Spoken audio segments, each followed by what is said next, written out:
De regresso aos trabalhos, avançamos com o resumo da sessão do entroncamento sob o tema Desporto, Organização e Financiamento, com moderação de João Tomás, João Careca, Nuno Pedro, João Moraes e Fernando Pratas.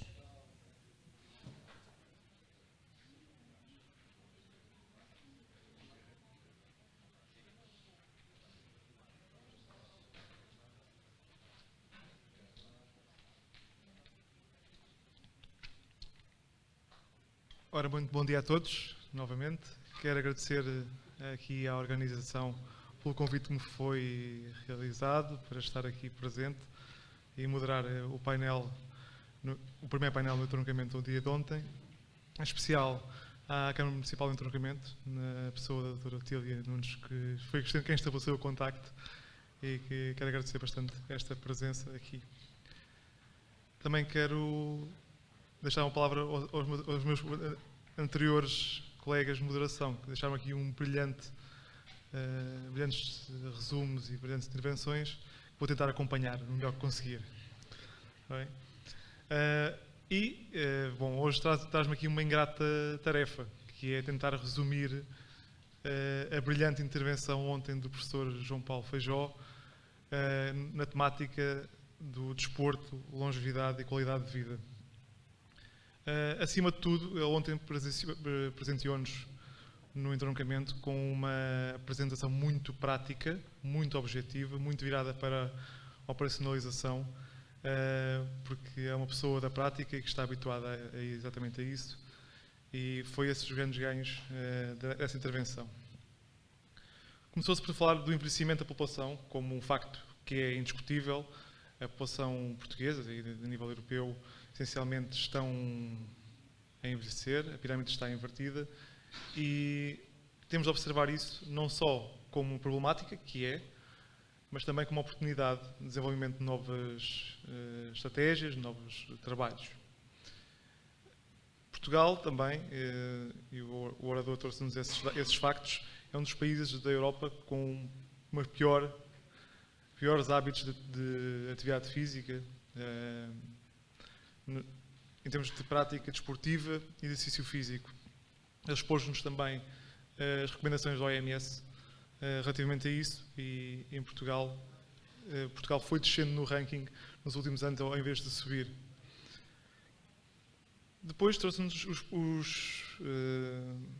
as perdas que o envelhecimento nos traz naturalmente, ora a nível físico, ora a nível cognitivo, ora a nível funcional, da autonomia, e da forma como o desporto, o exercício físico, a atividade física, podem combater exatamente essas perdas e transformar não só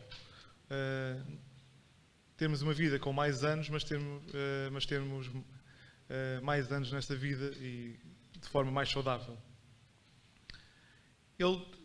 E falou-se de uma distinção que acho que é importante aqui, e nesta temática é especialmente importante, que é a distinção entre atividade física, exercício físico e desporto.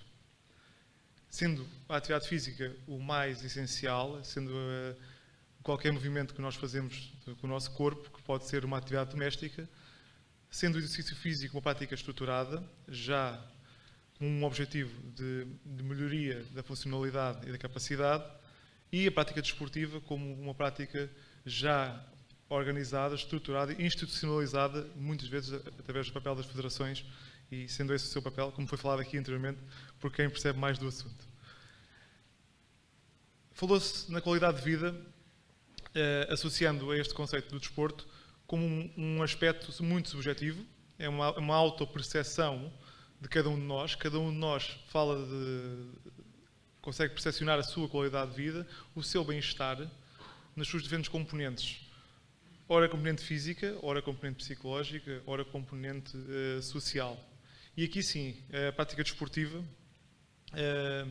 há evidência científica de que a prática desportiva influencia qualquer uma destes três níveis de bem-estar. Não só o bem-estar físico, que é aquilo que nós primeiro associamos à prática desportiva e ao exercício físico, mas também a componente psicológica e a componente social, que não podem ser descuradas. Ele depois voltou a sua intervenção para a componente prática, que, como vos disse há pouco, foi o alvo especial da intervenção. Falámos do treino funcional e do exercício físico, direcionado por profissionais para as pessoas da terceira idade. Não só as pessoas realizarem a sua atividade física, que é importante, fazer as suas caminhadas, por exemplo, de forma esporádica ou de forma autónoma, mas, sobretudo, serem acompanhadas para nível profissional num programa estabelecido com objetivos concretos e com aumentos de carga e por aí fora.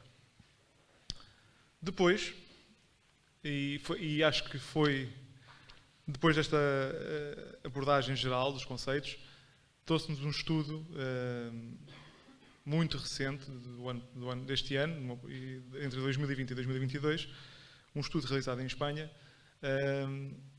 com a temática dos effects of multi-component training and detraining on the fitness of the older adults with risk of frailty, ou seja, o treino multicomponente no estabelecimento de melhores resultados em termos de capacidade física e funcional dos idosos.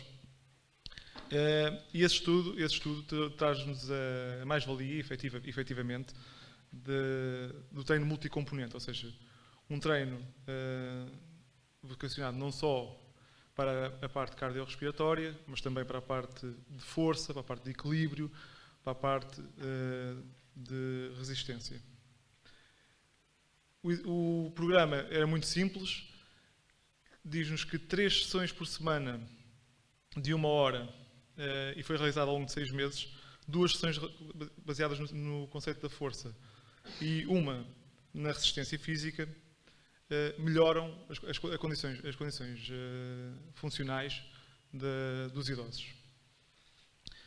E uma coisa que eu, se calhar por defeito profissional, fixei nesta apresentação foi que, quando era realizado o retorno à calma, no parte final do treino, esse era feito através da estimulação cognitiva.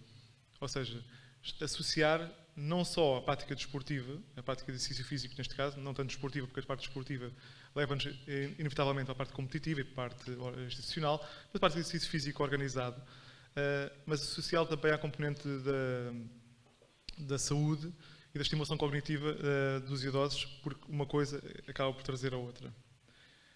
Este estudo demonstrou que as pessoas melhoraram em bastante a sua funcionalidade e que, mesmo parando o treino após 4 meses, mantinham esses resultados.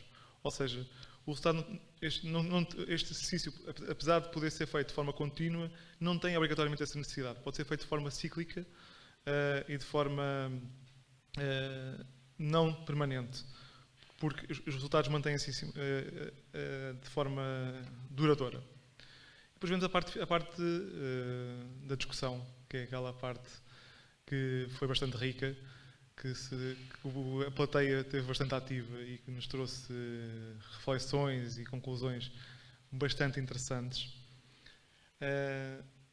Falámos especificamente de um programa que a Câmara Municipal de Entretenimento já tem em vigor, o Viver Mais Ativo, que já inclui bastantes pessoas, neste caso acima dos 55 anos, cerca de 200, uma lógica de atividade física já controlada por profissionais.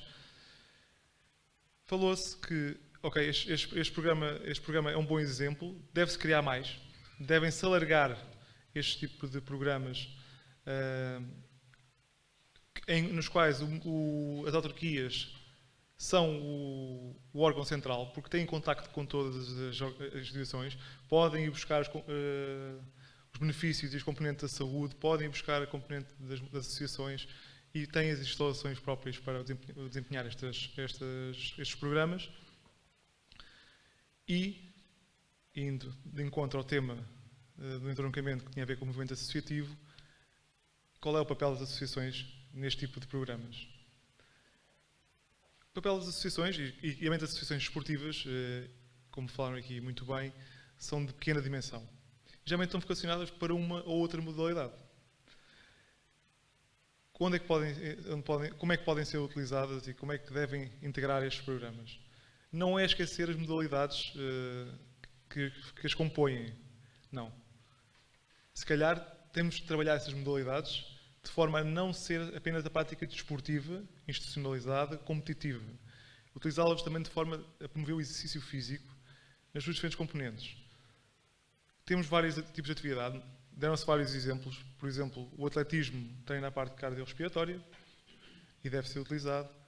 Por exemplo, o meu desporto, que é o karaté, a parte da força e da parte do equilíbrio, que podem ser utilizados desde que, e aqui é que se chegou à conclusão, tem de haver uma coordenação central deste tipo de programas que possa mobilizar exatamente os recursos e exatamente os benefícios de cada modalidade, falando com os técnicos e com o know-how existente, de forma a ser adaptado às necessidades desta população. E aí as associações têm um papel muito importante. E ao invés de se trabalhar cada um para si, trabalhamos todos em conjunto, pensando sempre no bem-estar da população e pensando nos benefícios que isso podem trazer. Houve outro conceito que foi também abordado, apesar de ser de forma mais ligeira, que tem a ver com a criação de rotinas de exercício físico, rotinas desportivas, desde de jovens, e que não vale a pena já pensar em trabalhar só os idosos, a terceira idade, se não trabalharmos também previamente. As pessoas têm de ter já uma cultura desportiva, uma cultura de prática de exercício físico instituída, que, infelizmente, em Portugal estamos a trabalhar nesse sentido e as associações trabalham muito nesse sentido, da formação e de instituir também esse aspecto, tal como já falámos aqui do desporto escolar, é outra ferramenta muito importante. Terminou-se por falar que seria bastante interessante de replicar, e a convite o Sr. Presidente da Câmara de Entroncamento, replicar este estudo na nossa realidade, de forma também a perceber se é transversal à nossa realidade e também acaba por poder justificar bastante intervenções e buscar alguns fundos, porque não? A ideia também seria essa, e a abertura nesse sentido. Isto foi o que foi falado ontem, foi o que nós tentámos transmitir. O orador, o professor João Paulo Feijó, de forma muito mais brilhante do que eu, mas foi isto e espero que tenha sido elucidativo e que tenha trazido aquilo que foi falado ontem. Muito obrigado.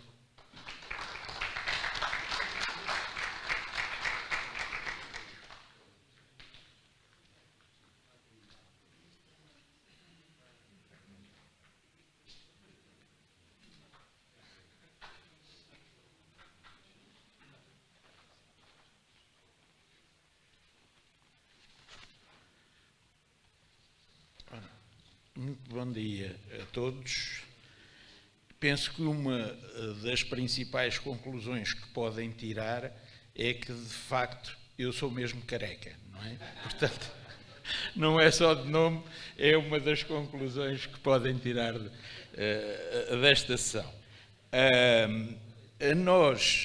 sessão que eu tive a honra de moderar, e agradecendo já o convite ao Paulo Lourenço e deixando-lhe também o desafio de continuar com estes congressos que me parecem que são fundamentais para identificarmos também o estado da arte. Vimos a transversabilidade dos diversos temas e exige que nós estejamos, de certa forma, atualizados em relação ao estado da arte e como é que conseguimos, no âmbito das incumbências que são do Estado, não é? Porque, tal como vimos anterior, e foi por aí que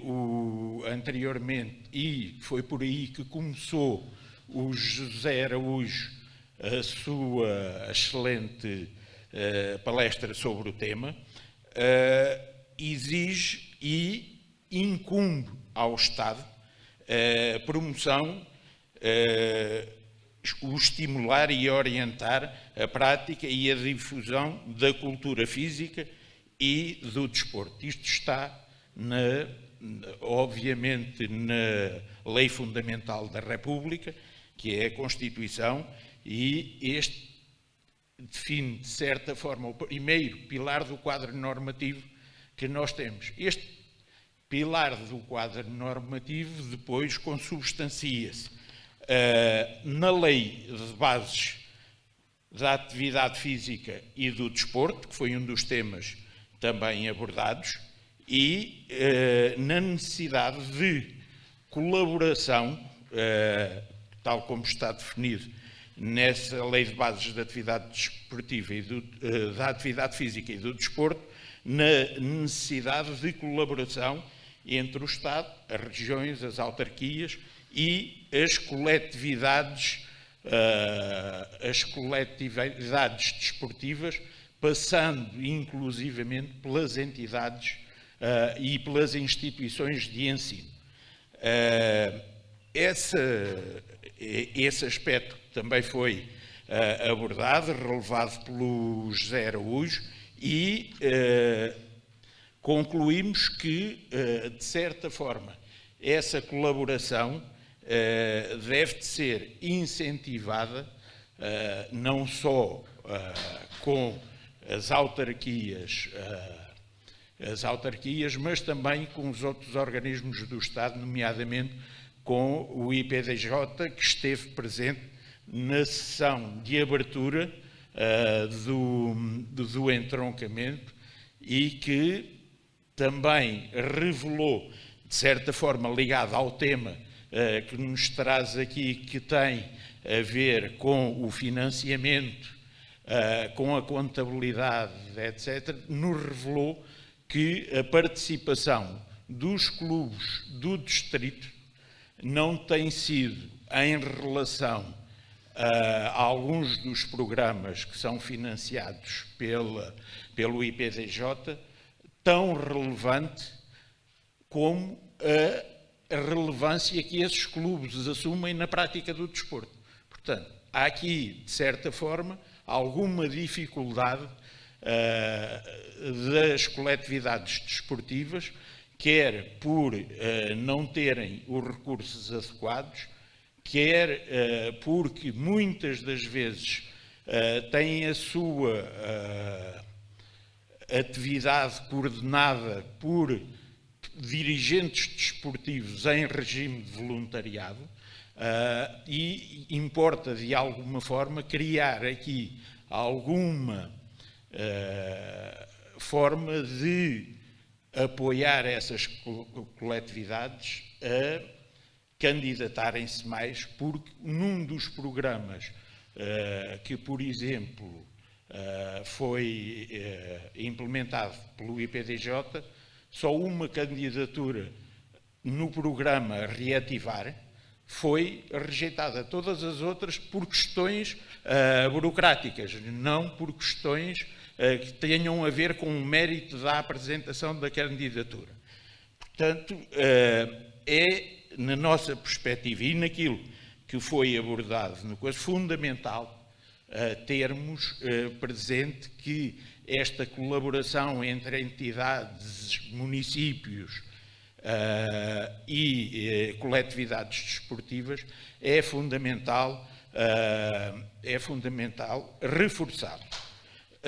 Relativamente aos temas do financiamento, foi também apresentado de alguma forma quais são as fontes de financiamento que estão ao dispor dos clubes. Algumas já foram aqui mencionadas, nomeadamente ao nível do mecenato, mas para além disso também já foi aqui mencionado os donativos e também no painel, um pouco mais à frente, no marketing, foi inclusivamente incentivado a utilização do marketing desportivo como uma forma de financiar a atividade desportiva, sendo que nos foi referido, e com certeza será depois relevado com a apresentação do membro do painel que 70% do financiamento que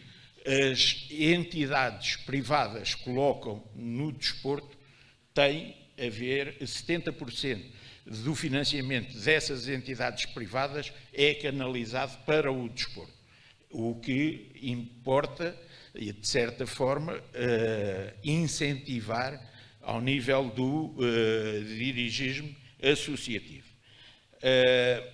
Outro dos assuntos que foi abordado também no nosso painel tem a ver com a gestão.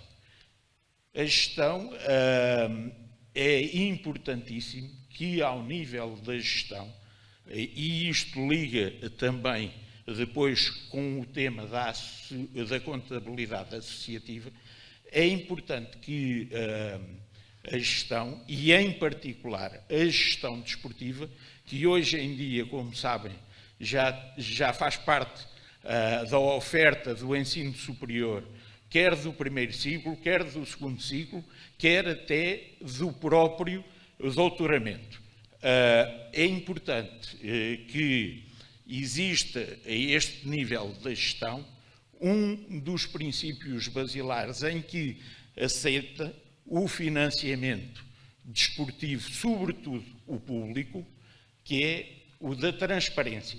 Nós devemos ter umas contas transparentes, mas também devemos ter organizações sustentáveis. E essas organizações devem de ser sustentáveis. Aliás, foi referido na abertura pelo seu presidente do entroncamento que se comemorava os 111 anos de uma instituição, de uma coletividade desportiva no entroncamento. Mas também foi referido que houve outras que terminaram o seu ciclo de vida.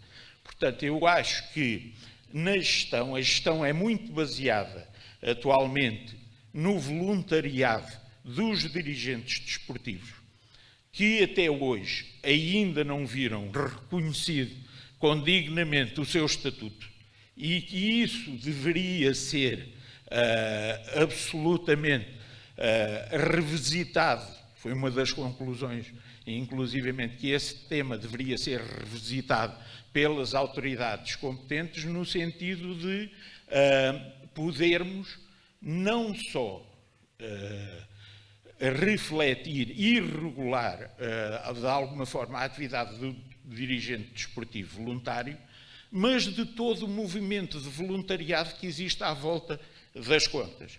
E um dos participantes chegou inclusivamente a perguntar-nos: está bem, mas o voluntariado, onde é que eu ponho o voluntariado nas contas de uma organização desportiva?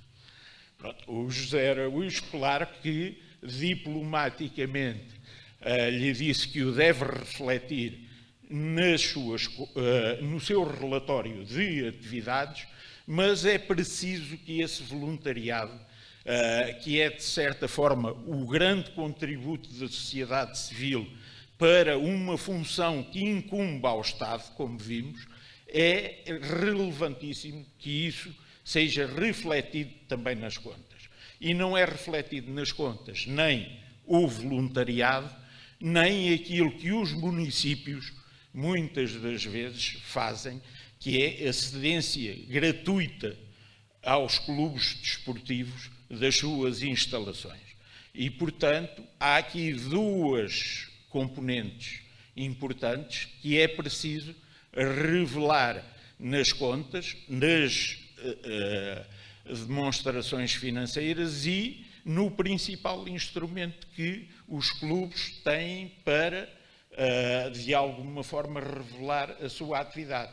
Quer a sua atividade desportiva, quer depois a atividade de formação, quer ainda todos o financiamento público são obrigados a divulgar nesse quadro normativo, que é o Sistema Nacional, o Sistema Normativo de Contabilidade. Portanto, esse Sistema Normativo de Contabilidade exige uma série de divulgações, entre as quais também os contratos-programa.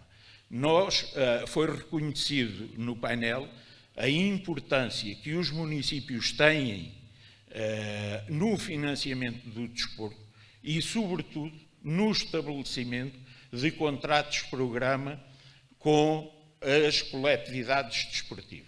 Esses contratos-programa exigem, sobretudo, por causa de uma lei que tem a ver com os contratos, programas desportivos, quer com os patrocínios de eventos desportivos. As entidades que fazem e praticam e que organizam estes eventos têm à sua disponibilidade, através de contratos-programa, sobretudo a sua atividade regular, têm à sua disponibilidade os patrocínios para os eventos desportivos. Diz-me o Paulo há pouco que não é preciso financiar este evento desportivo, pelo que o IPDJ pode reservar os eventos desportivos como o Congresso do Desporto para apoiar seguramente mais as coletividades desportivas. Quando falamos do financiamento, falamos não só dos financiamentos públicos, falamos também daquilo que as coletividades podem fazer e daquilo que são os recursos que podem, digamos, de certa forma, ser captados e considerados recursos próprios das coletividades, que vão desde as joias e as cotas dos seus sócios, e passando pelas cotizações de praticantes, passando pelo merchandising, pelas vendas. Portanto, há toda uma panóplia de fontes de financiamento a que estas instituições, estas coletividades podem recorrer, mas, sobretudo, há também uma obrigação depois em termos de transparência. Quer transparência imposta pela lei, imposta, por exemplo, por o reconhecimento da utilidade pública, porque quem não prestar contas pode ver desreconhecida a sua utilidade pública e, portanto, perder esse reconhecimento e, obviamente, perder a oportunidade de angariar receitas, como foi referido há pouco, em relação ao mecenato. Foi também divulgado, no âmbito do financiamento, que existem algumas obrigações que, em função deste financiamento, devem ser cumpridas e que têm rigorosamente que ser cumpridas, porque, não obstante nós estarmos perante entidades que estão sujeitas ao sistema normativo de contabilidade das entidades do setor não lucrativo, elas desenvolvem também atividades lucrativas. Podem desenvolver essas atividades lucrativas no merchandising e, eventualmente, também na obtenção de publicidade, etc. Mas esse é um tema que já liga com um painel a que referimos há pouco, que tem a ver com a fiscalidade.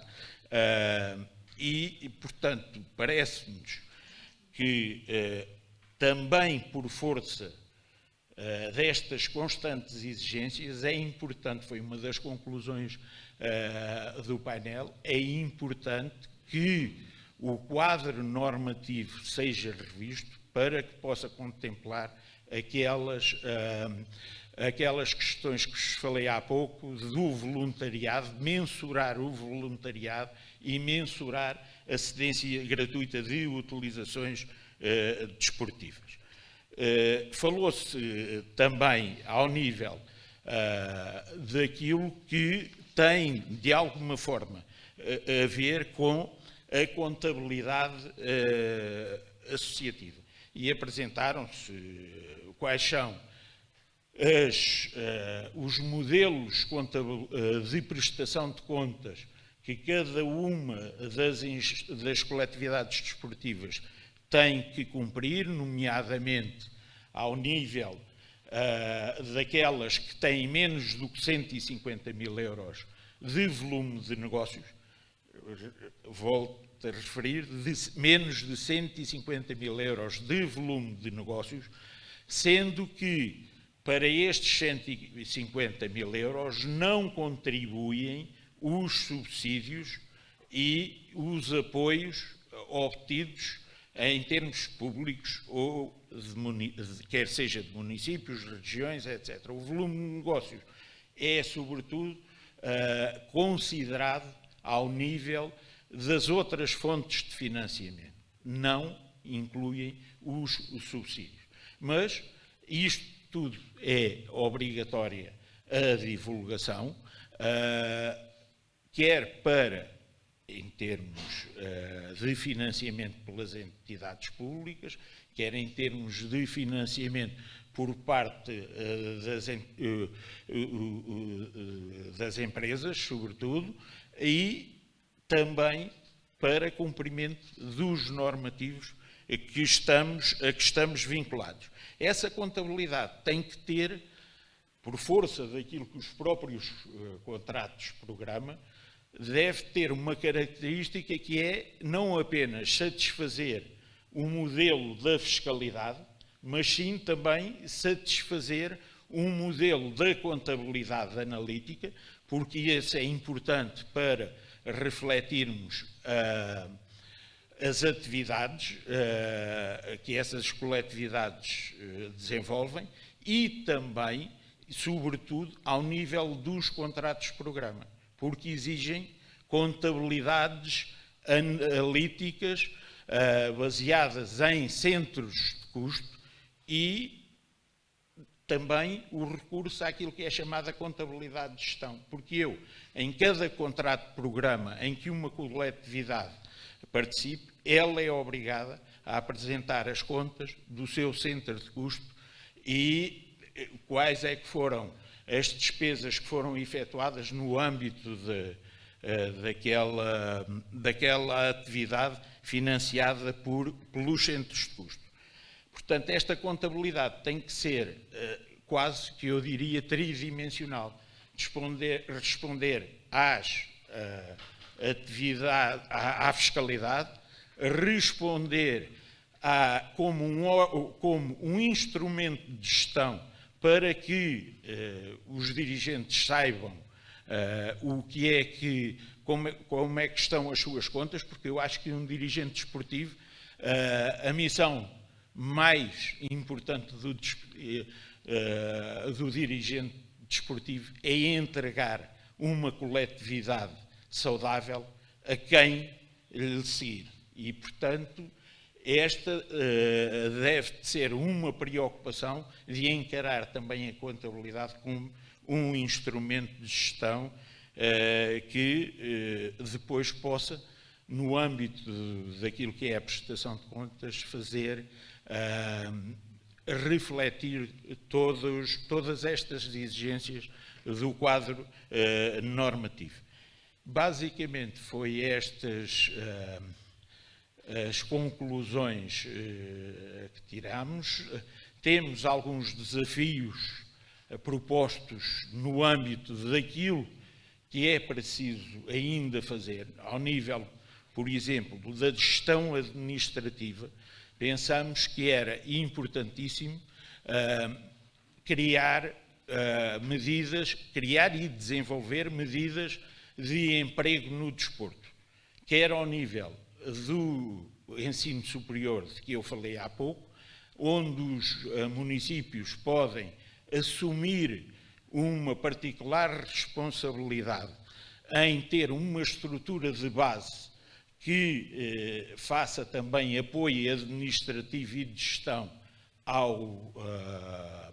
às coletividades, tendo, por exemplo, no seu seio, eventualmente, pessoas licenciadas em gestão administrativa e recomendando fontes alternativas de financiamento em relação aos municípios que possam ser identificadas. Esta gestão administrativa, de alguma forma profissional, deve ser um elemento fundamental no apoio à decisão do dirigente desportivo, na medida em que ele exerce, sobretudo, as suas funções em regime de voluntariado e que deve ter reconhecido o estatuto que já referi. Um outro desafio também era que constitui no facto de a autoridade tributária e, no fundo, do Governo reconhecer o desporto como um membro integrante do setor público, do setor não público, peço desculpa, do setor não lucrativo. E o Estado, no setor não lucrativo, tem incentivos e formas de financiamento que não estende ao desporto, nomeadamente no financiamento das infraestruturas desportivas. As instituições privadas sem fins lucrativos, por exemplo, recuperam o IVA, recuperam através de um regime específico que se chama a restituição do IVA, recuperam esse IVA quando promovem e investem nas suas instalações.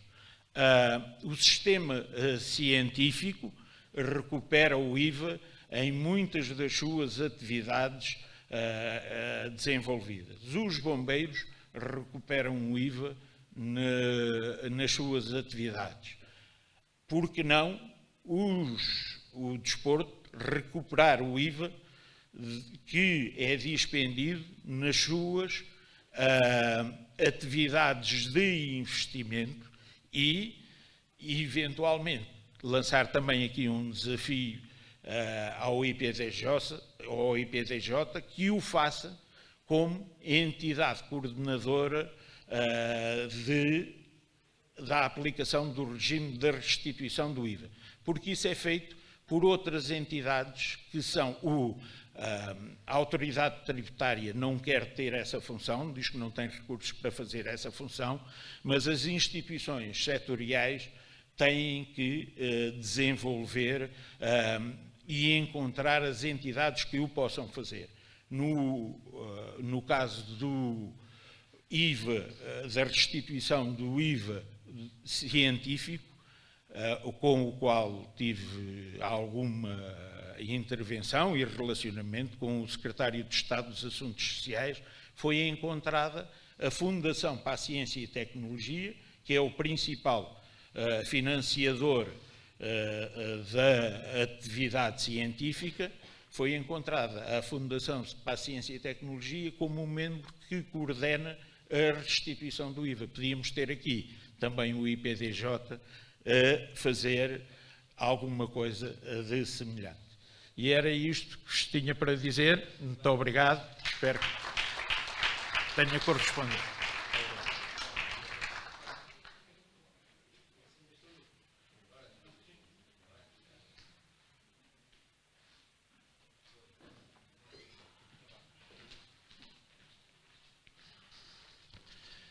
Muito bom dia.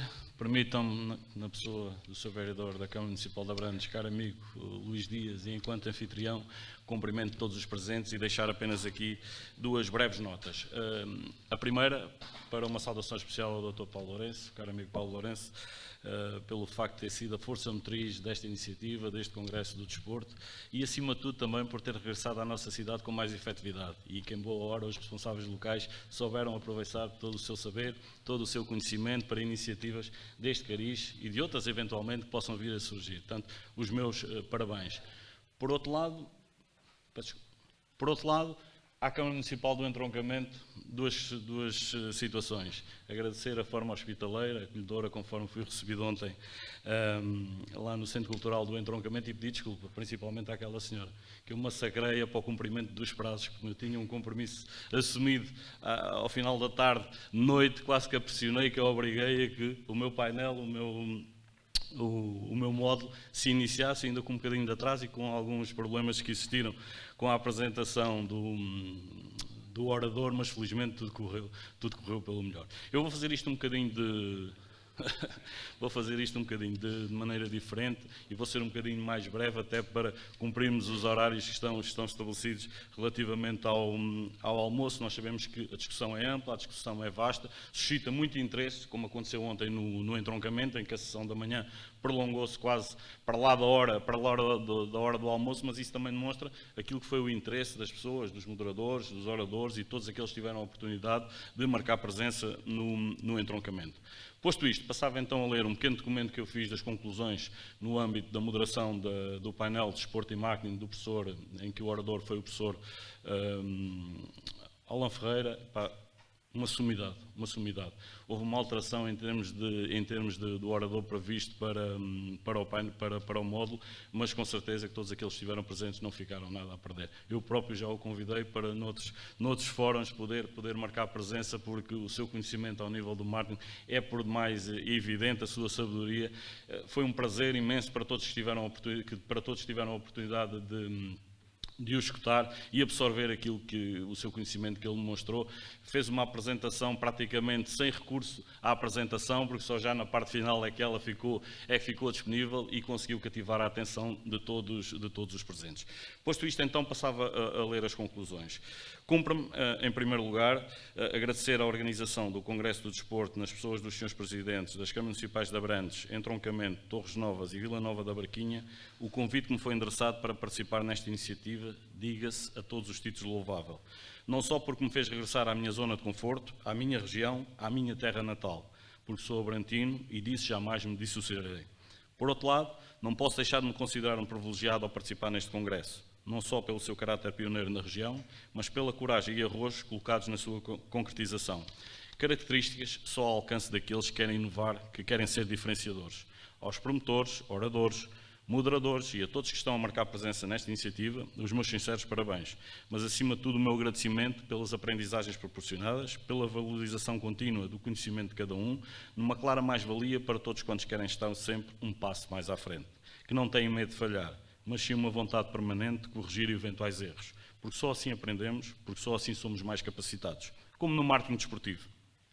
Módulo que tive o privilégio de moderar numa apresentação brilhante do professor Alan Ferreira e que nos mostrou quão importante é a sua implementação para o sucesso das organizações, neste caso, intrinsecamente ligadas ao desporto, como são exemplos clubes, associações, federações, cada uma com a sua dimensão.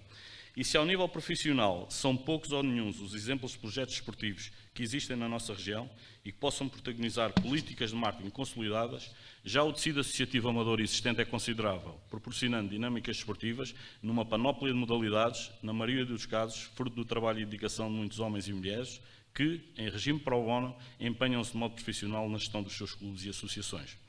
Ao nível do marketing desportivo, como a miúdo vamos constatando, seja através das redes sociais, ações de proximidade com os seus sócios, simpatizantes, sponsors, na defesa de causas de índole social, ecológica ou de outra tipologia qualquer, numa tentativa evidente de criar valor para as organizações que representam e como também o professor Alan Ferreira evidenciou.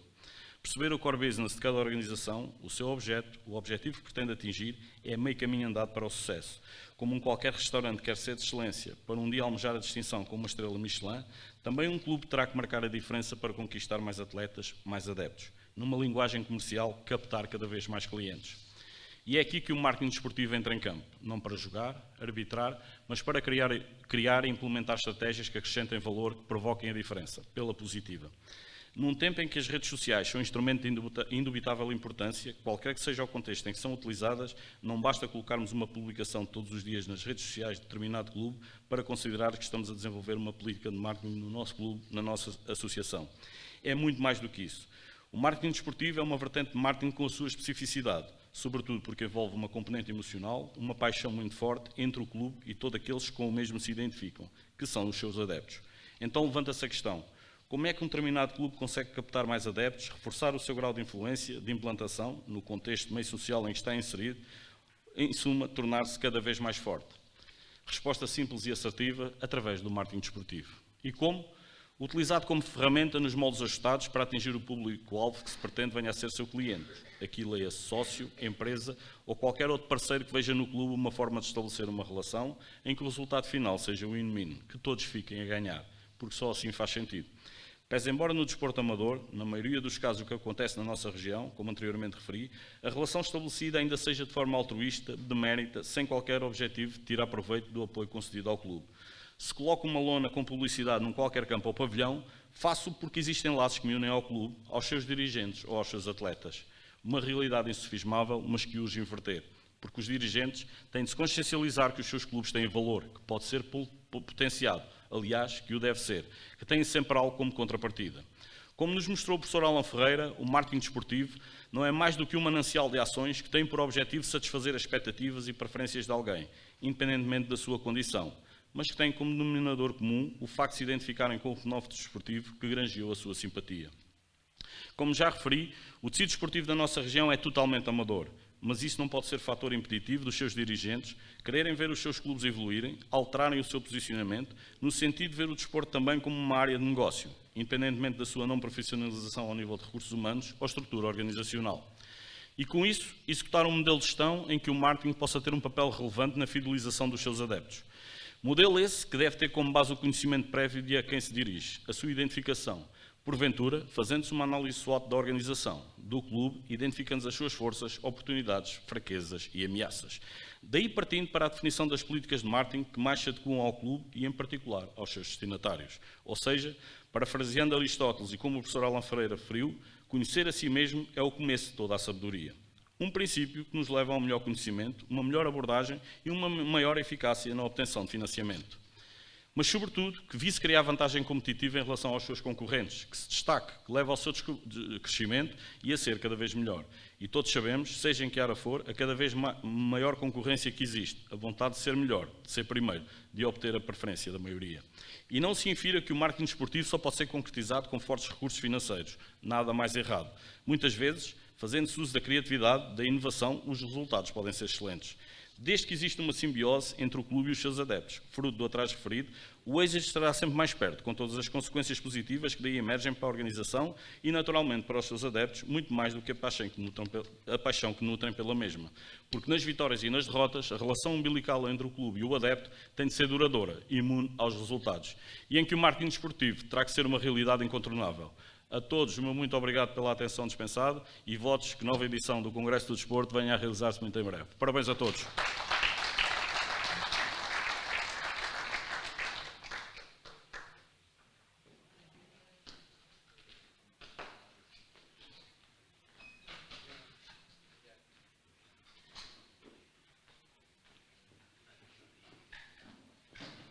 Ora, bom dia a todos. Houve aqui uma troca, o Nuno Pedro fez ali uma ultrapassagem para a direita. Fizeste. Ah, é? Não, peço desculpa. Estou a brincar. Estou obviamente a brincar. Eu jogava que era a seguir, não interessa. Bom, fair play, vamos ver. Estás desculpado, Nuno, não tem problema nenhum.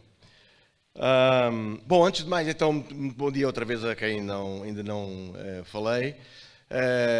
As grandes conclusões que ontem se tiraram no entroncamento, naquele módulo em que eu estive, importam primeiro enquadrá-las no seguinte. Foi um sentimento que foi ali transversal a todos os que ali estavam a participar, a importância que foi a organização de um congresso deste nível, com o envolvimento de 4 câmaras municipais. Confesso que ando há uns anos nisto, nunca tinha visto. Não me lembro de nada igual, com painéis muito interessantes ao mesmo tempo em cada uma destas salas e brilhantemente organizados pelo menos por duas das equipas com que me cruzei, que foi a do entroncamento e a de Abrantes. A doutora Tília foi inexcedível na organização do entroncamento e estava tudo realmente impecável, como aliás já disse o Nuno Pedro. Estava tudo impecável. É óbvio que a necessidade, a importância destas iniciativas têm que ser acompanhadas pela solidariedade, pela disponibilidade dos oradores e dos moderadores que aceitam vir aqui. Neste caso, nem foi tanto a disponibilidade ou foi a voluntariedade dos oradores, porque ao Paulo Lourenço não se consegue dizer que não, e, portanto, todos nós, eu falando por mim e por um conjunto vasto de oradores que eu conheço, ninguém se atreveu a dizer que não ao Paulo Lourenço. Mas, obviamente, parabéns ao Paulo também por ter liderado esta equipa fantástica e é, de facto, um verdadeiro embaixador do Distrito de Santarém. E quando toca a Santarém, ele é de facto muito chato mesmo e é muito difícil. Torna-se um homem muito difícil. Mas parabéns, Paulo, por esta tua disponibilidade e por este teu empenho. Bom, relativamente em concreto às conclusões, eu começava, antes de mais, por vos dizer da importância que foi a escolha do Manuel Castelo como orador para esta intervenção. Porque esta intervenção pretendia que se falasse um pouco, e era um pouco mesmo, porque estávamos muito limitados no tempo, e a doutora Tília sabe perfeitamente que nós cumprimos, porventura fomos os únicos que cumprimos o tempo, fizemos tudo em 32 minutos, eu cronometrei, 32 minutos, estávamos muito limitados no tempo, e, portanto, nós fomos desafiados a falar. Ele foi desafiado a falar de voluntariado, de eventos desportivos, na verdade, da organização de um evento desportivo, que o levou pelas infraestruturas, e era preciso, para falar sobre isto, achava eu, e achou também a organização do evento, e muito bem, alguém que tivesse uma visão transversal sobre toda a estrutura desportiva nacional. Ora bem, eu não conheço mais ninguém, além do Manuel Castelo, que tenha essa transversalidade. Porque, referimos isso no início, como sabem, o modelo europeu de desporto assenta numa pirâmide cujas estruturas têm os praticantes na base, ele foi praticante.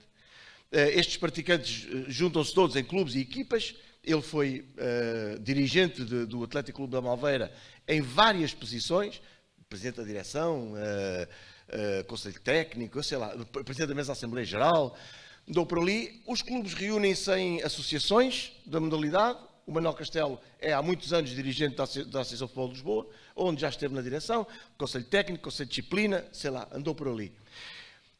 Depois as associações juntam-se na Federação, ele é também colaborador da Federação nesta matéria, e dentro das federações desportivas existem, em alguns casos, as ligas profissionais. Ele é também membro da Liga Profissional. Portanto, um homem de 7 ofícios, o homem que eu conheço mais capacitado para falar sobre isto. Foi isso que ele fez. E, portanto, a primeira conclusão que nós tirámos dali foi esta, é que havia muito pouco tempo para falar. Muito pouco tempo. Falar nisto tudo em 30 minutos era, de facto, desafiante. E não era só nisto, era em todos os outros painéis. Todos os outros painéis esticaram-se muito no tempo, e bem, dizendo coisas importantíssimas, e bem, e, portanto, nós apenas de que é que nos queixamos? Acho eu que oradores e moderadores queremos mais. E, portanto, agora o desafio, nós devolvemos aí para as 4 câmaras outra vez, queremos mais. Temos muito mais coisas para dizer. Mesmo que não sejamos nós, que venha outro alguém e que tem certamente também muito mais coisas para dizer. Portanto, primeiro, já disse, o tempo. Segundo, foi registado pelo Manel e foi muito explicado por ele a questão de que, ultimamente, nos últimos anos, porventura, após o do Euro 2004, um enorme desenvolvimento dos níveis de exigência que são praticados hoje no nosso país ao nível das infraestruturas, ao nível da organização de eventos, ao nível do desporto em geral. Nós tínhamos um antes do Euro 2004, o Paulo Lourenço então sabe bem disto porque o montou, tínhamos um antes do Euro 2004 em termos infraestruturais, em termos organizacionais, em termos de dirigentes desportivos, tínhamos um antes e depois tivemos um depois. Mas agora já temos um depois do Euro 2004. Porque hoje em dia a Federação Portuguesa de Futebol está neste momento a ponderar, e o Governo português a ponderar a possibilidade de apresentar uma candidatura ao Campeonato do Mundo de 2030, e quero-vos dizer que em Portugal não existe nenhuma infraestrutura que esteja capaz de responder 100% a este desidrato. E, portanto, para vocês para vos dizer aqui que, de facto, temos o que era um terceiro momento, que é o momento onde aquilo que se fez para o Euro 2004, aquilo que se inovou em 2004 e que se inovou em termos europeus, em termos mundiais, fizemos aqui coisas que foram novidade para o mundo inteiro, hoje em dia já estão, eu não lhes vou chamar obsoletas, mas digamos que já estão ultrapassadas, já existem coisas mais modernas. E, portanto, a primeira conclusão que nós tiramos aqui é que, de facto, houve um desenvolvimento assinalável nas exigências que se fazem em tudo o que tem a ver com a organização desportiva em Portugal. E as primeiras exigências são logo a nível das infraestruturas. O Manel desenvolveu muitíssimo bem, conseguiu, em muito pouco tempo, chamar-nos a atenção para o facto de que hoje uma infraestrutura desportiva tem que ser moderna, tem que ser funcional e tem que atingir níveis de excelência que deem resposta aos eventos que ali se pretendem realizar. E chamou também a atenção para o facto de os organismos internacionais de cada uma das modalidades olham para Portugal, na verdade olham para as nossas infraestruturas, com um carinho muito grande e com o objetivo de virem aqui fazer os grandes eventos internacionais. E eu aqui não estou a falar do futebol, como sabem. Estou a falar das enormes, tremendas, moderníssimas infraestruturas que as câmaras municipais têm ao longo do país, a generalidade das câmaras, claro que não vou dizer todas, cada uma tem a sua realidade, mas há muitas câmaras que têm infraestruturas para a organização de eventos desportivos de várias modalidades, com patamares de excelência. Temos também, em matéria de construção de infraestruturas ou em matéria de manutenção de infraestruturas, temos leis muito detalhadas, leis muito completas e, portanto, dessa matéria nós não nos podemos queixar porque estamos sempre em busca de patamares de excelência. Depois, num segundo plano, a organização do evento propriamente dito. A mesma coisa. Hoje em dia, quando nós, antes do Euro 2004, nós organizávamos qualquer evento desportivo, e o Euro 2004 foi futebol, mas eu aqui falo de qualquer evento desportivo. Nós organizávamos qualquer evento desportivo, o que era preciso era a bola rolar, o que era preciso era a bicicleta andar, o que era preciso era os atletas correrem, se fosse uma prova de atletismo. Basicamente, era isto que era preciso. Na verdade, depois, ali, a partir de 2004, a partir do momento em que Portugal percebeu o que era a organização de um evento desportivo em termos de excelência, o que aconteceu foi que mais ninguém se aceitou menos do que a excelência na organização. Isso quer dizer que um evento desportivo hoje é muito mais do que o desporto que ali se pratica, qualquer evento, mas também é aquilo que nós transmitimos em termos de mediatismo. E, portanto, temos que nos preocupar com as condições que damos à cobertura mediática do evento. Temos que nos preocupar muito com aspectos de segurança, temos que nos preocupar muito com os aspectos do conforto dos adeptos, que cada vez são menos adeptos e cada vez são menos adeptos e cada vez são mais clientes. E, portanto, olhar sempre, estamos cada vez a olhar mais na organização do evento desportivo, na ótica do serviço ao cliente. Menos do serviço ao adepto, do serviço ao cliente. As condições desportivas que nós oferecemos são hoje em dia excelentes. Nós vamos em qualquer pavilhão do país, eu conheço algumas centenas de pavilhões no país, e eu vejo a preocupação que existe ao nível do piso.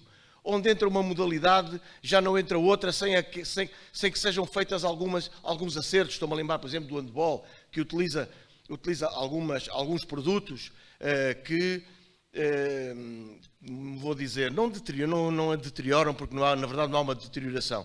Alguns produtos que impactam com a situação do piso. Pois antes de se jogar alguma outra modalidade naquele piso, normalmente os pisos merecem sempre uma intervenção de limpeza, uma intervenção de reparação. Portanto, tudo isto são condições desportivas que nós preocupamos, que hoje em dia o organizador de uma competição tem muito presente. As condições médico-sanitárias. Todos nós temos ainda bem vivas os desafios que o Covid nos trouxe e a maneira como o desporto reagiu a isso. Fomos talvez os primeiros a regressar, não à normalidade, mas a uma normalidade possível. E, portanto, também nessa matéria demos cartas e nessa matéria fomos exemplo. Hoje em dia verifica-se uma muito maior proximidade entre o organizador da competição e o promotor da competição. O organizador, leia-se as câmaras municipais, leia-se as associações, as federações, e o promotor é aquele que de facto está no terreno e faz as coisas efetivamente acontecer. E tanto as associações como as federações hoje em dia não organizam os eventos, não organizam a competição e depois ao sábado e ao domingo estão fechadas à espera da segunda-feira seguinte, quando as competições estão todas a decorrer. Hoje em dia isso já é muito difícil acontecer, o organizador está muito presente em cada uma das competições. E finalmente conversámos um bocadinho acerca, e é agora aqui que as coisas passam a não ser tão agradáveis, ao nível do voluntariado. Destrinçamos, o Manel fez essa distinção muito bem feita, destrinçou entre o voluntariado, que ele chamou voluntariado institucional, e o voluntariado operacional.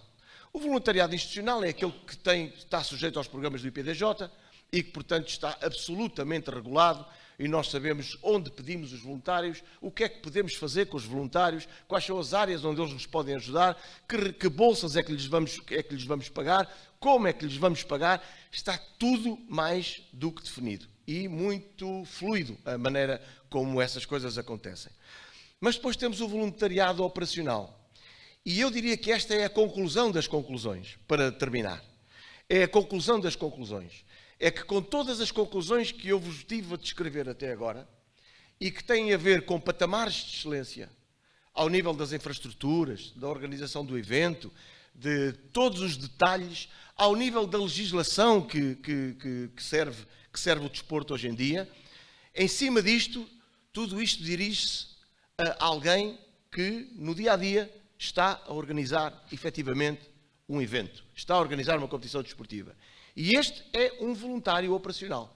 Este é um voluntário que não ganha rigorosamente nada, que põe da sua disponibilidade financeira, gasta sem reembolso, sem bolsa, para estar ali, gasta o seu tempo e a sua disponibilidade para a família ali, gasta todo o seu conhecimento ali e às vezes não tem nenhum conhecimento e de repente nós inundámo-lo, atropelámo-lo com regulamentos, com exigências de patamares de excelência, estes que vos falei, com todo um conjunto de aquilo que o Zé Araújo e que o João Careca falaram antes de nós, que são as exigências que hoje há na prestação de contas e na demonstração económica da atividade que eles fazem, e são pessoas com quem nós, o Manuel Castelo se cruza todos os dias, o Nuno Pedro também, se cruzam na ótica de como representantes do organizador,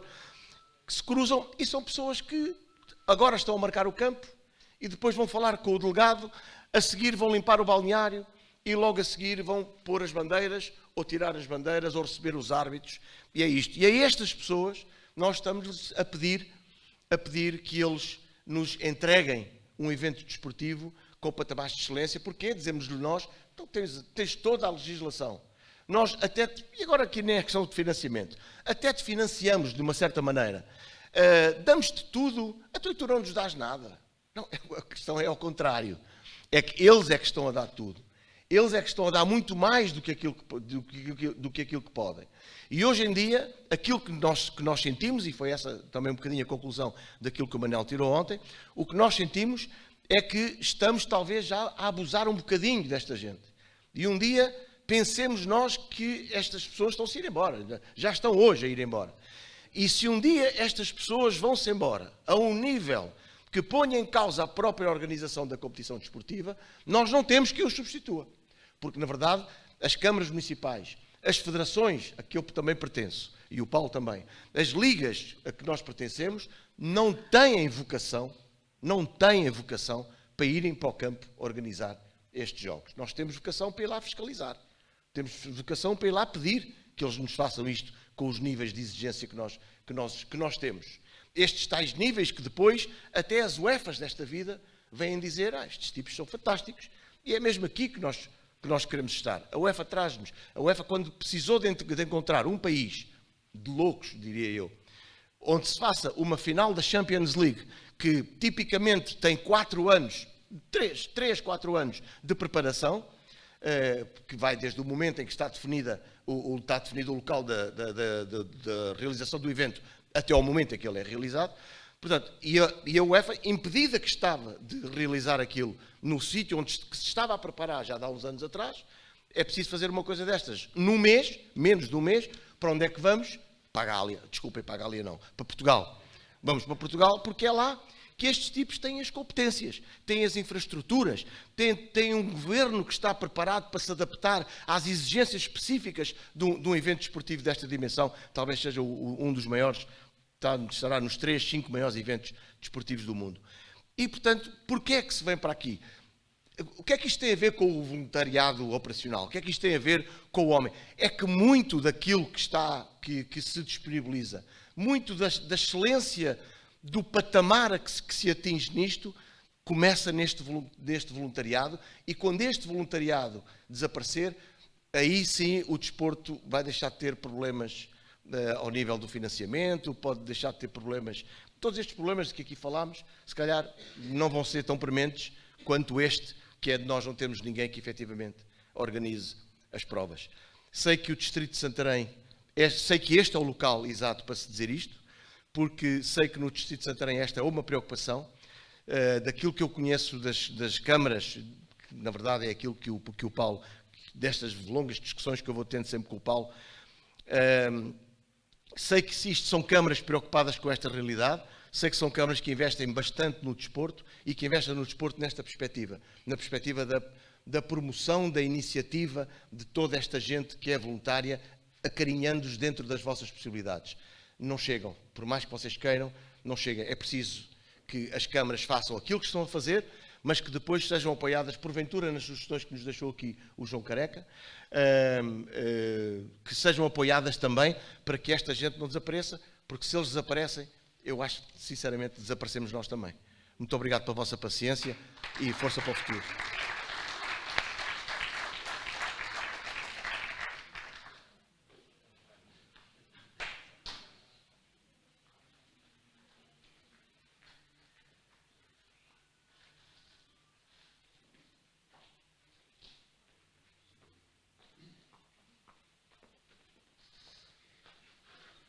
Ora, bom dia a todos mais uma vez.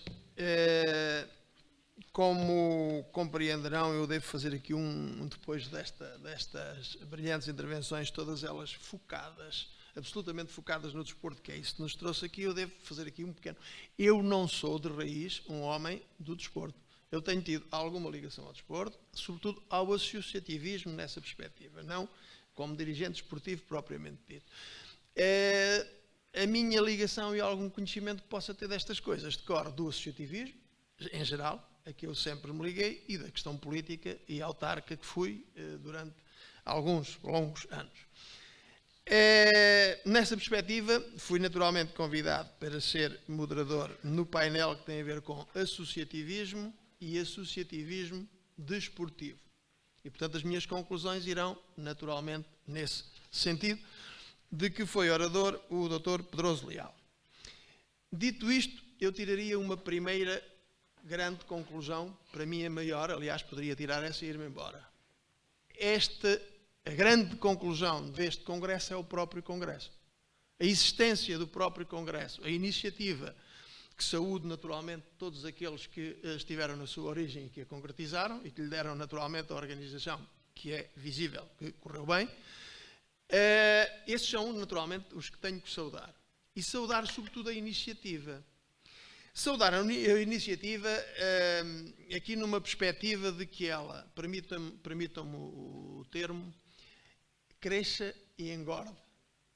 Cresça numa perspectiva de continuidade, de se ir multiplicando no tempo e, naturalmente, melhorar, trazer cada vez, afirmando-se cada vez mais como uma iniciativa de peso, que quer ser com certeza, porque se o não tiver, nós conversaremos todos muito bem uns com os outros, mas os resultados não saem da porta para fora. Portanto, ela tem que ir criando aqui, fazendo o seu caminho. E nesse sentido é crescimento. Engordar, porque eu não sei se posso dizer isto, é para mim uma conclusão, é o meu sentimento, partindo do pressuposto de onde eu venho e da maneira como olho para as coisas. Engordar porque ela hoje tem 4 municípios, mas ela estará nesta fase de horizonte a fazer o seu caminho quando tiver o Distrito de Santarém por inteiro, perfeitamente englobado nela. Não se quer sair se a organização quer que eu diga isto. Eu estou a dizer isto porque esta é a minha opinião e é uma conclusão a que eu chego. Parabéns às 4 câmaras que tiveram a capacidade, que nem sempre é fácil, porque isto é visível em muitos aspectos da vida pública, quando há fontes de financiamento, quando há programas de financiamento, quando há coisas que poderiam ser comuns, mas cada Câmara quer fazer a sua. E depois cada Câmara faz uma coisa que satisfaz mal, ou às vezes nem satisfaz, os seus próprios municípios, porque há coisas que devem ser feitas localmente e há coisas que devem criar a dimensão que é necessária para que elas produzam efeitos. Neste caso, nós temos, como aqui alguém com muito mais conhecimento do que eu aqui afirmou, desde logo o orador anterior, nós temos um distrito que tem de facto esse voluntariado, tem de facto essa existência desportiva, tem exemplos absolutamente, não vou aqui por uma questão de, até nas câmaras que aqui estão hoje representadas, têm dentro de si próprio exemplos ao nível do desporto de grande relevância para o território, para as pessoas que nele habitam. A questão que se coloca aqui é que nós, como aqui alguém disse, é de baixo, da base, do praticante, do voluntariado, das associações, que se chega depois àquilo que é o patamar que aqui foi dito do nosso desporto. Mas eu, ao longo daquilo que eu vi, eu não estive nos painéis todos, como calculam, ao longo daquilo que eu vi aqui sempre exemplos interessantes dos grandes eventos desportivos, verdadeiramente sempre com o reconhecimento que é possível fazê-los porque existe toda uma base. Mas é também com certeza justo dizer que essa base trabalha com dificuldades que são dificuldades que não são as mesmas, nem são orientadas da mesma maneira que se tratam nos grandes eventos desportivos. E para que este Congresso e os congressos que hão de vir a seguir façam o seu caminho e produzam os seus efeitos, na minha modesta opinião, é necessário naturalmente alterar o foco em tudo isto. O foco em cima está ótimo, deixá-lo ficar. O foco em baixo não está bem. Temos que rever esse foco. E revendo esse foco, eu chegarei ao fim a um outro tipo de proposta que me parece que tem a ver, obviamente, com o estatuto do dirigente associativo e passaria, naturalmente, para as conclusões agora do painel em si, para depois falar desta última coisa. Ora, o associativismo, em geral, foi abordado pelo Dr. Pedroso Leal, numa perspectiva de enquadramento, focando-se posteriormente, no seu painel, focando-se na questão depois desportiva. Enquanto associativismo, eu acho que ele deixou aqui uma palavra, se repararam, uma palavra base. O que é o associativismo? É cooperação. Ele disse que o associativismo era cooperação. Se o associativismo é cooperação, então, todas as associações e os seus dirigentes têm uma cooperação institucional com as câmaras, com as juntas de freguesia, com os organismos vivos e, naturalmente, com os utentes e com os seus filhos e com quem beneficia do fenómeno associativo. Disse depois também que as associações se dividem fundamentalmente, e deixem-me a mim dividi-las assim por uma facilidade de linguagem que já ontem fiz, nas desportivas, que curioso, o painel anterior com o professor Alain acabou por definir, como aqui bem disse o senhor João Careca, que capta, reparem, as associações de índole desportiva captam 70% dos patrocínios. Foi o que ele disse ontem, eu não conhecia o número, mas já não me esqueço mais dele. O que significa que as outras todas captam 30%. Temos aqui, ao nível associativo, qualquer coisa que precisamos de analisar. Primeira questão. Mas também temos que, de facto, existem 70% dos patrocínios que vão para o fenómeno desportivo. Mas isso também nos leva a outra coisa. As associações, como eu disse, que se dividem em desportivas e nas outras, sendo as outras as de cariz social, imediatamente a seguir com certeza, e depois as de natureza profissional, sindical, etc. Que têm um mecanismo e um corredor próprio que tem a ver com uma outra coisa que eu também disse ontem e que eu refiro, as pessoas funcionam sempre por medo ou por interesse. E se funcionam por medo ou por interesse, organizam-se em função destas duas realidades. Com medo que alguma coisa de mal lhe aconteça e, portanto, tentam evitá-la. Por isso é que praticam desporto, para não ficarem doentes.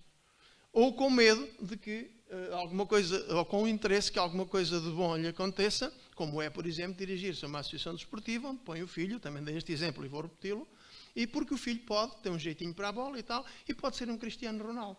Quem sabe? É uma caixa multibanco, está em potência. E, portanto, este é um interesse. É um interesse. As pessoas organizam-se desta maneira, e desculpem esta forma agressiva, que não é isso que eu quero dizer as coisas, mas é para nós nos entendermos. E depois também disse ontem, na sequência das conclusões que tirei, que os pais agrupam-se enquanto dirigentes desportivos, enquanto o filho é lá atleta. O filho deixa de ser atleta e não há mais dirigente nem interesse desportivo, porque ele perdeu o seu interesse que o ligava àquela instituição. Ele regra, e aqui tenho que fazer um parêntese para os carolas desta vida que estão lá todos os dias, nunca saíram, estão há anos lá, são o tipo do roupeiro, são o tipo não sei de onde, são o dirigente que não há mais ninguém para a direção e ele faz. Atenção, também há isto tudo. Há isto tudo. Mas a esmagadora maioria daqueles que se dirigem-se enquanto têm um interesse em dirigir-se. E é por isso que a maioria das instituições de natureza associativa que não são de natureza desportiva estão sem direção ou desapareceram. As sociedades recreativas, onde é que elas estão? Deixaram de ser necessárias. As questões de natureza social. O Estado Social, como eu também disse ontem, absorveu a maior parte da satisfação dessas necessidades. Como absorveu a maior parte da satisfação dessas necessidades, os Montepios desta vida, que hoje já nem nos lembramos, que havia sucursais associativas dos Montepios pelo território espalhado, que satisfaziam necessidades básicas, fundamentais dos cidadãos, que hoje não são necessárias, não é? E por isso, essas associações, as que ainda existem, as câmaras municipais, vão resolvendo esta questão. Portanto, voltando agora aqui às associações, foi também dito pelo Dr. Pedroso Leal, e bem, que uma outra conclusão que ele chegou, que as organizações desportivas, e centrando-nos agora nas desportivas, as de caráter associativo desportivo, tinham uma vantagem, que aqui foi referida pelo orador que me antecedeu, naturalmente que bem explicou, eu não vou explicar, a hierarquização e a organização mas isso também tem aqui uma interdependência nem sempre respeitada, e desculpem-me aqueles que andam envolvidos, que eu não estou, como é óbvio aqui, a querer dizer nada a ninguém, que não deva. O que eu estou a dizer é que, normalmente, aquilo que é uma agregação funcional das associações desportivas também implica uma hierarquia, e essa hierarquia tem os problemas que todos, não vou... melhor conhecem do que eu, e que também importa sermos capazes de falar. Eu só estou a falar na conclusão para reflexão. É preciso também falarmos disso, porque não é sério, nem é correto, que uma organização que está por cima tenha o controle financeiro e que, por exemplo, não faça a correta gestão na justa medida da repartição dos fundos com a organização que está abaixo e que dela depende. Portanto, isto não é sério. Alguém tem que tomar conta disto também. Isto também é uma reflexão deste Congresso. Não vale a pena estarmos sempre a pedir mais coisas se depois nós próprios não gerimos de forma séria e correta os recursos que estão disponibilizados por todos e fazemos aqui aquelas coisas que não devemos fazer e que eu não me vou alongar com isso, porque isso depois seria, enfim, não é por aí, não é o sítio próprio, é só para deixar o apontamento para que dele se fale com toda a franqueza. Dito isto, eu iria para a última conclusão, que é obviamente importante, enquanto daquilo que retive da intervenção do Dr. Pedroso Leal, que disse muito mais coisas do que eu estou portanto a resumir, por isso é que são conclusões, que é a questão do voluntariado. Há anos eu intervi, porque esse problema se colocou num outro tipo de funções que eu tinha, e eu fui convidado para intervir na União das Misericórdias, e onde uma das questões era o voluntariado, porque as misericórdias também têm os mesmos problemas. Eu disse que sim, que achava que o voluntariado é uma coisa absolutamente fundamental, não pode deixar de existir de forma nenhuma. As pessoas que hoje fazem andar as associações desportivas, e neste caso centrando nas desportivas, que é essas que maioritariamente e fundamentalmente nos interessam aqui, são absolutamente, no dia em que os voluntários, como aqui já alguém disse também, pararem, toda esta estrutura que consideramos muito importante até para a excelência do desporto que temos como reconhecimento ao nível de topo, cai, pois claro que cai. No dia em que os voluntários deixarem de ser voluntários, caem. Mas os voluntários poderão e deverão ser voluntários remunerados. Isso traz variedíssimas vantagens. No dia em que assumirmos que um presidente do clube A, do clube B, de uma associação, tem uma remuneração, e como é que isso se financia? Financiam-se tantas coisas que essa também há de ser possível de financiar. No dia em que decidirmos isso, teremos que decidir, no meu modesto entendimento, uma coisa. Ele não é nem deve ser um funcionário que entra às 8 e sai às 5 e tem os direitos inerentes previstos aí num qualquer contrato coletivo de trabalho do desporto ou outro. Não, não pode ser isso. Não pode ser. Ele tem que ser um voluntário que aceita isso mesmo, que aceita o estatuto voluntário como ele já aceita hoje, gratuitamente. Ele já aceita hoje gratuitamente. Naturalmente que isso terá que ser regulamentado, não ficará assim, ó Deus dará, mas será regulamentado. Mas é aquela mesma pessoa que depois de jantar, como eu disse ontem, é preciso ir fazer uma reunião de 2 horas à coletividade, ele não vai ganhar 2 horas extras. Ele tem, é um estatuto que lhe dá uma remuneração e essa remuneração abrange tudo aquilo que ele é. Ele é funcionário e é também ele voluntário. Portanto, é necessário legislar, o famoso estatuto que há tantos anos se discute, provavelmente terá que ter, digo eu, atrevo-me, uma figura jurídica próxima disto. É preciso discutir, porque no dia em que funcionalizarmos o voluntário, arranjamos aqui um outro tipo de problema. E arranjamos muitíssimos problemas, que são problemas laborais que vão emergir daí. Ora, eu creio que o associativismo não precisa de problemas laborais, já tem outros que tem que resolver. Não precisa de problemas laborais. Portanto, tem que ser dada uma possibilidade de, em circunstância nenhuma, se retirar à pessoa o seu estatuto de voluntário, o seu estatuto de dirigente associativo, que gosta, na maior parte dos casos, que o faz por um enorme prazer e entrega, mas há que perceber que essa entrega vai desaparecendo se ele tem necessidades, como todos nós, de satisfazer os interesses da sua família, as necessidades da sua família, e que isso é cada vez mais incompatível com as exigências dos dias que vivemos. Portanto, é necessário resolver isto. Isto tem uma enorme vantagem, desde logo, que é a transparência, que alguém aqui falou também, a transparência, porque é absolutamente fundamental que as contas e as relações de dinheiros e todas estas coisas, que as pessoas estão à frente destas instituições, são pessoas que têm exposição pública. E tendo exposição pública, estão sujeitas a tudo e mais alguma coisa, como bem sabem. É por isso necessário que haja transparência. Essa transparência é, portanto, uma vantagem. Por outro lado, há uma funcionalidade, porque essa dificuldade ainda não chegou, ainda não fez, ainda não pôde, Não, isso acaba por não poder ser assim, porque a pessoa naturalmente está corresponsabilizada, como já faz hoje voluntariamente, mas vai ter que melhorar isso naturalmente para que tudo isto funcione. Por fim, diria que este congresso, e aqui mesmo para terminar, deve repetir-se, deve ampliar-se, como disse, e deve ser o distrito de Santarém por inteiro, sendo que o desporto tem aqui uma vantagem que eu também acho que é um outro desafio. Nós, penso que toda a gente de uma maneira ou de outra reconhece isto e já aflorou, eu sou só mais um a dizer isto.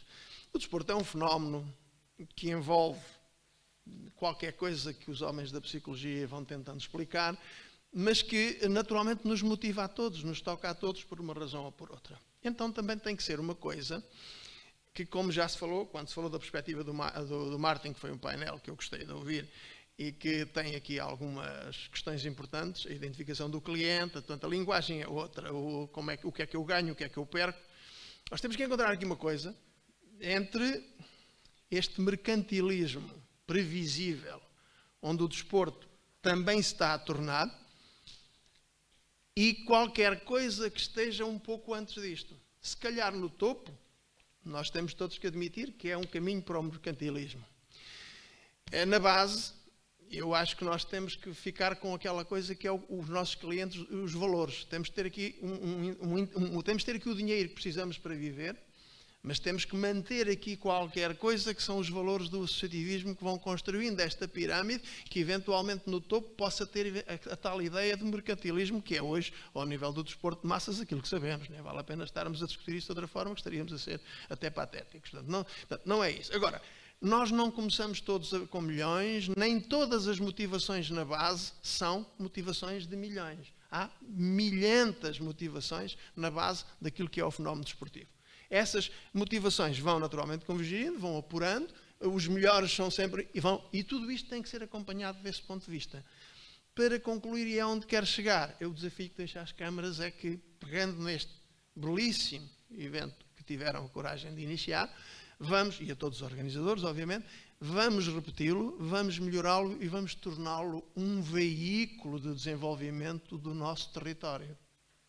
Este congresso pode ser, na minha modesta opinião, e desculpa-me a minha maior sensibilidade para levar as coisas para este lado, pode ser um veículo formidável para o desenvolvimento que o Distrito de Santarém tanto precisa. Tem uma localização privilegiada para ter.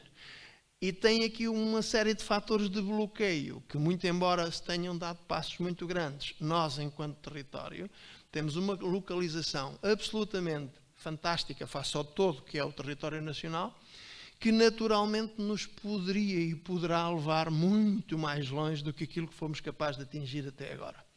E o desporto terminou assim. É um veículo absolutamente fundamental para nós podermos fazer isso. Portanto, com esta me deixo. Vamos todos unir-nos e fazer deste evento aquilo que tem a ver com as necessidades todas que aqui já foram identificadas. Trabalhamos nisso, no fenómeno desportivo, mas vamos servir-nos dele na tal perspectiva mercantilista que ela nos interessa para o território. Nós não teremos só atletas de topo e grandes negócios, mas teremos todo um conjunto que é a nossa perspectiva mercantilista. É esta que vos deixo. Muito obrigado.